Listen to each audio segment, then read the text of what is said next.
सोहनी माहवाल एक मशहूर मोहब्बत की कहानी है जो पंजाब के इलाके में नस्ल दर नस्ल गुजरी है, जो अब हिंदुस्तान और पाकिस्तान का हिस्सा है। ये मोहब्बत और कुर्बानी की अलमनाक दास्तान है। सोहनी माहवाल की कहानी लोक दास्तानों, शायरी और मौसीकी में अमर हो गई है। रवायत के मुताबिक सोहनी एक कुम्हार की बेटी थी जो दरियाए चिनाब के करीब एक गांव में रहती थी। वो मिट्टी के बर्तन बनाने में अपनी गैर मामूली खूबसूरती और फनकाराना महारत के लिए मशहूर थी।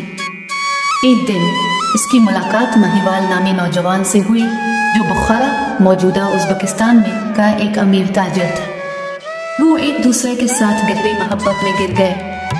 मुख्तलिफ समाजी पस मंजर से आने के बावजूद सोहनी और माहिवाल एक साथ रहने के लिए पुरज़्म थे। वो चुपके से दरियाए चिनाब के किनारे मिले जहाँ वो एक दूसरे के लिए अपनी मोहब्बत का इजहार करेंगे। माहवाल से सोहनी की अकीदत इतनी मजबूत थी कि वो अक्सर तैरने के लिए मिट्टी के बर्तन का इस्तेमाल करते हुए इससे मिलने के लिए दरिया के पार जाती थी। सोहनी के मिट्टी के बर्तन में दरिया को अबूर करने के अमल ने इसे सोहन माहवाल का उर्फी नाम दिया, जिसका मतलब है सोहनी।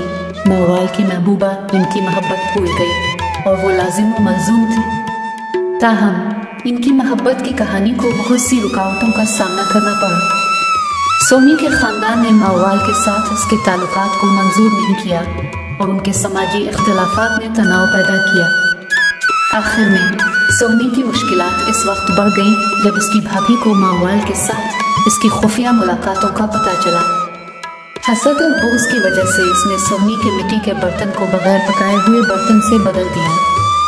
जैसे ही सोहनी एक रात माहिवाल से मिलने के लिए दरिया के इस पार तीर रही थी, वो पका हुआ बर्तन तहलील हो गया और वो दरिया के तेज धारों में डूब गई। जब माहवाल को सोहनी के अलमनाक अंजाम का इल्म हुआ तो वो तबाह हो गया। वो इसके बगैर जीना बर्दाश्त न कर सका और आखिरकार दिल टूटने से मर गया। उनकी अलमनाक मोहब्बत की कहानी सच्ची मोहब्बत और अकीदत की अलामत बन गई जिसने मुआशरती रुकावटों को अबूर किया। सोहनी माहिवाल की कहानी दिलों को मसहूर करती है और इसे फिल्म की मुख्तलिफ शक्लों में दिखाया गया है, जिनमें शायरी, पेंटिंग्स और फिल्में शामिल हैं। ये मोहब्बत की ताकत और इसके लिए लोगों की कुर्बानियों की याद दहानी का काम करता है। आज के लिए इतना ही। मेरा चैनल सब्सक्राइब करें, वीडियो लाइक और शेयर करें, एक अच्छा सा कमेंट करें। मुझे इजाज़त दे। खुदा हाफ़िज़।